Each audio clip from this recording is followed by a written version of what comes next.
হর হর মহাদেব। নমস্কার, স্বাগত তোমাদের সনাতনী শ্রাবণী চ্যানেলে। মা ব্রহ্মময়ী, তিনি পরম ব্রহ্মের শক্তি, আদ্যাশক্তি বা মূল প্রকৃতি। ব্রহ্ম পুরুষ ব্রহ্মময়ী প্রকৃতি, এ দুইয়ের মিলনে বিশ্ব সৃষ্টি, দুইয়ের মিলনে পূর্ণ সত্য।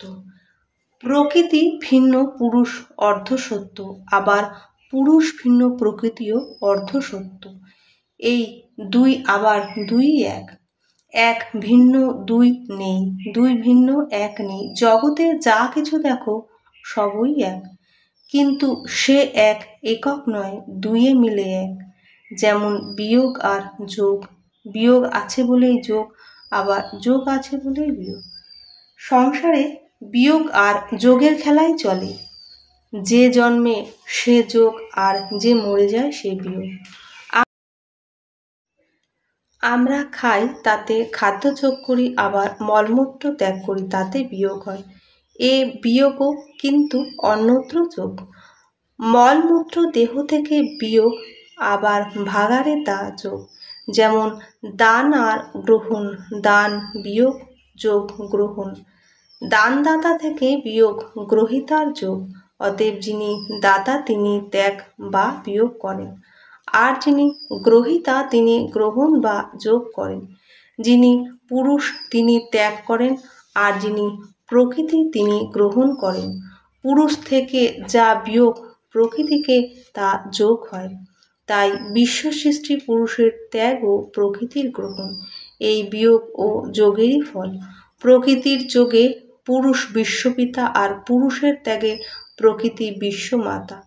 পুরুষ আর প্রকৃতি বিয়োগ শক্তি আর যোগ শক্তি, নেগেটিভ আর পজিটিভ পাওয়ার, এই দুই মিলনে সংসার, জগৎ, বিশ্ব ব্রহ্মাণ্ড সব। ব্রহ্মবিয়োগ বা নেগেটিভ শক্তি আর ব্রহ্মময়ী যোগ বা পজিটিভ শক্তি। ব্রহ্ম আর ব্রহ্মময়ী, এ দুইয়ের মিলনে পূর্ণ এক। ব্রহ্মময়ী মহামায়া, তিনি দুর্গা, তিনি কালী, তিনি জগদ্ধাত্রী, তিনি যোগনিদ্রা, তিনি সর্ববিদ্যা, তিনি কৈবল্যদায়িনী। জগৎ মায়ার আবদ্ধ করে, তাই তিনি মহামায়া। জীবের দুর্গতি নাশ করে, তিনি দুর্গা।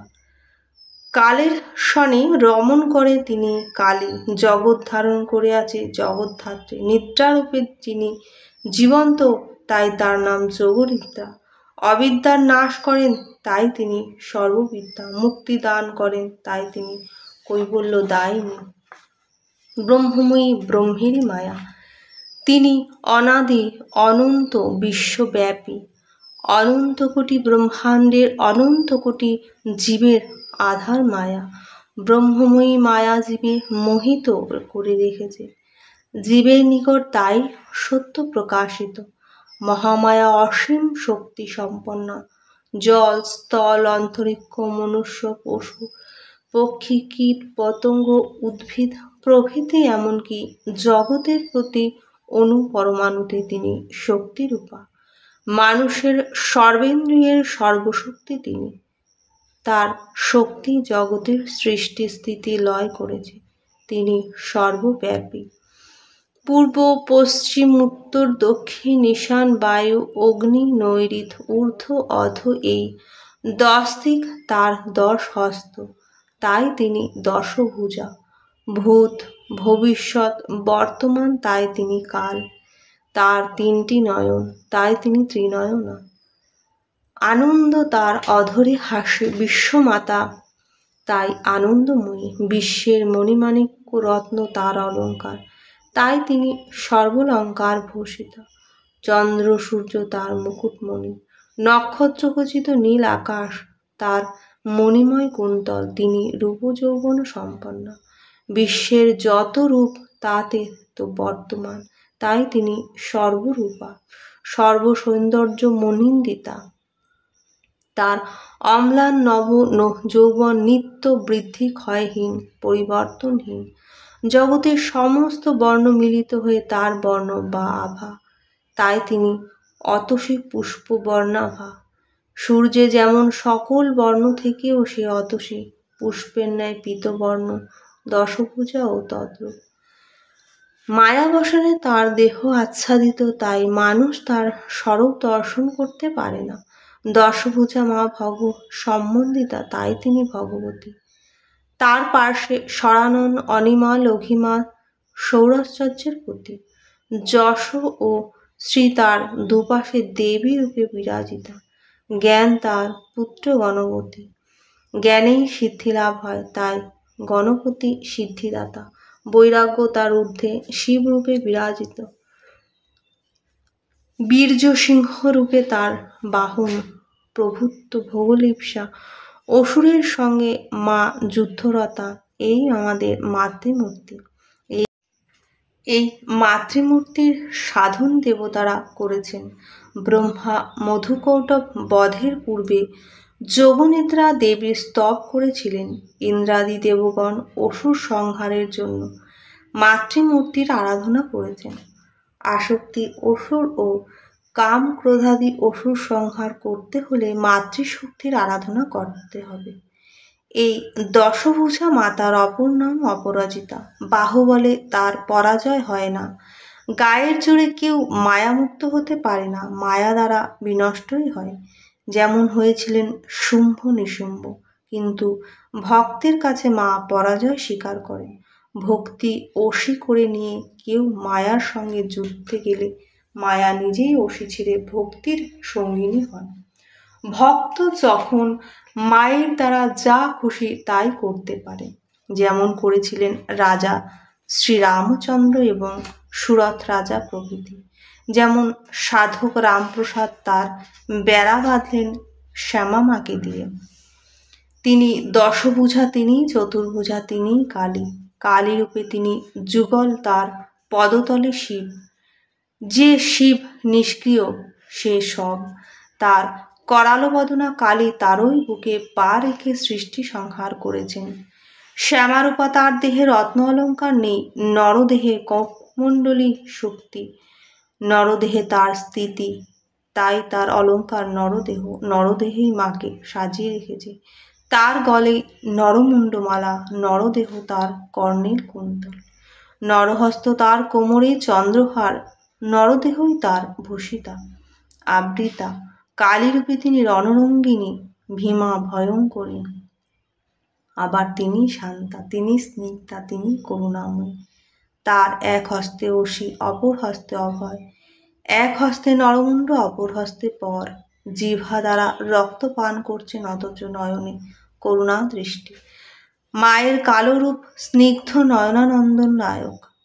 সে রূপ বিশ্বের সব রূপকে নিজের ভিতর দিয়ে আপন করে নেয়। তাই কালী কালো রূপা, তাই তিনি শ্যামা। তিনি পূর্ণ যৌবন, অথচ উলঙ্গিনী, মুক্ত কেশী। ধর্ম অর্থ কাম মুখ তার চতুর্ভুজ। ধর্মে বর, অর্থে অভয়, তাই মায়ের ডান হাতের দু হাতে বর ও অভয়। বামের এক শক্তি জ্ঞানের রসিতা, কাম নিবাসী। অপর হস্তে মোক্ষ। জ্ঞানের রশি দ্বারা অজ্ঞান বা কামের মুণ্ড ছেদন করে মা মোক্ষ দান করে, তাই তার চতুর্থ হস্তে অজ্ঞানের মুণ্ড। শ্যামারূপে মা উগ্রের মধ্যে কমলা, ভয়ের মধ্যে অভলা, অজ্ঞানের মধ্যে জ্ঞানরূপা। মায়ের পদতলে কাম বিনাশিনী শক্তি, তাই মহাদেব সে পদ বক্ষে ধারণ করে শায়িত হয়েছিলেন। কালীরূপে শ্যামা শিবের যুগল মিলন। যেই শ্যামা শিব সেই রাধাকৃষ্ণ। অজ্ঞান আয়ান রাধাকৃষ্ণের আর শ্যামা শিবের প্রভেদ করেছিলেন, তাই নিধিবনে রাধাকৃষ্ণ শ্যামা শিব হয়েছিলেন। কৃষ্ণ শ্যাম, কালী শ্যামা। কৃষ্ণে করে আকর্ষণীয় বাসী, কালী করে জ্ঞানের রসী। যিনি জগৎ পিতা রূপে কৃষ্ণ, তারই মায়া জগন মাতা রূপে কালী। কালী ও কৃষ্ণ রাধাকৃষ্ণের মতো প্রকৃত পুরুষ, শুধু নাম ভিন্ন। সুতরাং আমি কালীর উপাসক শাক্ত আর অমুক কৃষ্ণের উপাসক বৈষ্ণব, একথা অর্থহীন। দুর্গা বা কালীর সাধনা শক্তি সাধন ভিন্ন, শক্তি লাভ হয় না। সেই জন্য শ্যামা শিবের রাধাকৃষ্ণের যুগল মূর্তির আরাধনা করেছিলেন। কথিত আছে মহাজ্ঞানী শঙ্করাচার্য প্রথমে শিব সাধনাই করতেন। তিনি শক্তি হারাচ্ছিলেন দেখে তখন তার মন ফিরল। তিনি সেই শক্তি স্তব করে সব সমস্ত শক্তি পুনরুদ্ধার করেছিলেন। শক্তির সাধনে মা, ভক্তি আর ভক্ত সন্তান এরূপভাবেই উত্তম। জগতের প্রতি নারী মূর্তিতে মাতৃমূর্তির দর্শন হলে শক্তি সাধন পূর্ণাঙ্গ হয়। মায়ের শ্যামারূপ দেখে তিনি পূর্ণ যৌবনা অথচ উলঙ্গিনী যুবতীর কাছে সে সাধকের চিত্ত চঞ্চল হয় না। যে সাধক এইরূপ যুবতীতে মাতৃদর্শন করেন তিনিই মায়ের সন্তান, শ্রেষ্ঠ সাধক। সাধকের চিত্ত এরূপ নির্বিকার করার জন্যই শ্যামা উলঙ্গিনী। চিত্তে কামের কোনো গন্ধ থাকবে না, এরূপ ভাব হয় না। কাছে যুবতী উলঙ্গিনী অথচ তাকে মাতৃদর্শন, এ সাধন শ্রেষ্ঠ। মা কথা বাল্যকাল থেকেই অতি প্রিয়। মা বলতে লোকে সর্বপ্রথম শেখে। মা শব্দ তার কাছে বড় মধুর, বড় আরামদায়ক। এত মধুর যেমনটি আর নেই। বাল্যকালে মাই সন্তানের একমাত্র সুখ, একমাত্র আনন্দ, একমাত্র অবলম্বন। দুঃখ, কষ্ট, বেদনায় সে মায়ের কাছেই নালিশ করে, মায়ের কোলে মুখ গুজে কাঁদে, রোগে মা বলে আরাম পায়। মায়ের মতো সংসারে আর কে আছে, আর কে আপনজন? মা ও বাল্যে নিজ সুখ বিসর্জন দিয়ে সন্তানের সুখ চিন্তা করে। কি খাওয়াবে, কিসে তাকে সুখী রাখবে, সব মায়েরই চিন্তা। রোগে তার শিয়রে, নিদ্রায় তাকে কোলে করে থাকে। তার গায়ে ধুলো কাদা লাগলে মা তা ঝেড়ে সন্তানকে নিজ কোলে নেয়। সন্তান রেখে মা সংসারের কাজে যায়, কিন্তু যেই তার কান্না শোনে অমনি এসে তার কোলে তুলে নেয়, তার মুখে মিষ্টি দিয়ে শান্ত করে। বাল্যকালে মায়ের সঙ্গে সন্তানের এমনই ভাব। সন্তান মাকে ছাড়া এ দুনিয়া আর কাউকে ভালোবাসে না। সে মায়ের আঁচল ধরে থাকতেই ভালোবাসে, মায়ের কোল ছেড়ে যেতে চায় না। সে পর্যন্ত এ অবস্থা মাও সন্তানের সব ভার গ্রহণ করেন। আর যেই সন্তান বড় হয়, অন্যকে ভালোবাসতে শিখে, মাও তখন আস্তে আস্তে সন্তানের উপর কর্তৃত্ব ছেড়ে দেন। সন্তান ভাবে মায়ের সাধন করতে হলে মাকে বাল্যকালের মতো মা করবে। মায়ের উপর সম্পূর্ণ ভার দিয়ে নিজে নিশ্চিন্ত হবে। প্রাণের সব ভালোবাসা থাকবে ওই একই দিকে। মাই সুখ, মাই আনন্দ, মাই তোমার প্রাণের প্রাণ।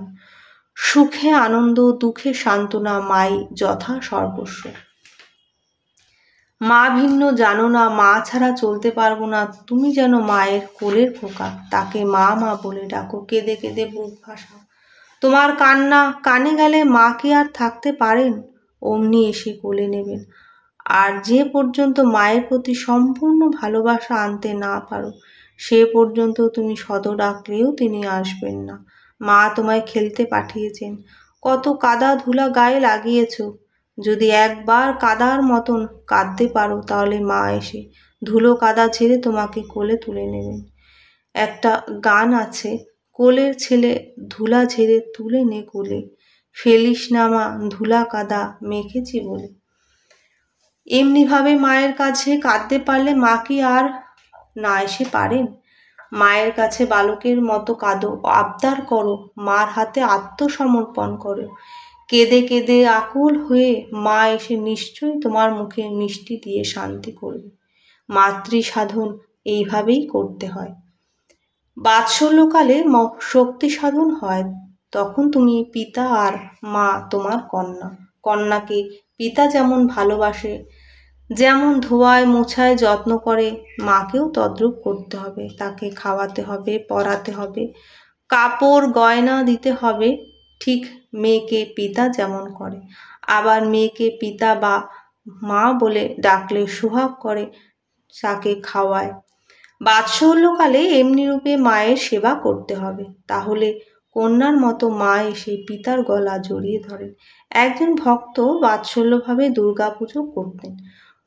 আশ্বিন মাসে তার বাড়ি পুজো হতো। সে যেন মেয়ে, বাবা বাড়ি আসছেন, তার জন্য সে ভালো লাল শাড়ি, ভালো ব্লাউজ, ভালো আলতা, সুগন্ধি তেল, ভালো খাবার, এত কিছু আনতেন। একবার পুজোর পূর্বে পুজোর সব জিনিস নিয়ে তিনি বাড়ি চলছেন।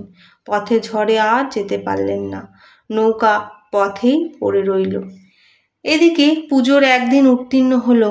সেদিন তিনি নৌকায় কেঁদে কেঁদে কতই না বিলাপ করলেন, মা তোর জন্য আনলাম, তোকে কিছুই দিতে পারলাম না, তুই এবার আমার পুজো গ্রহণ করবি না মা? আমার বাড়ি এবার তোর পুজো হলো না মা? এমন কত বিলাপ করলো।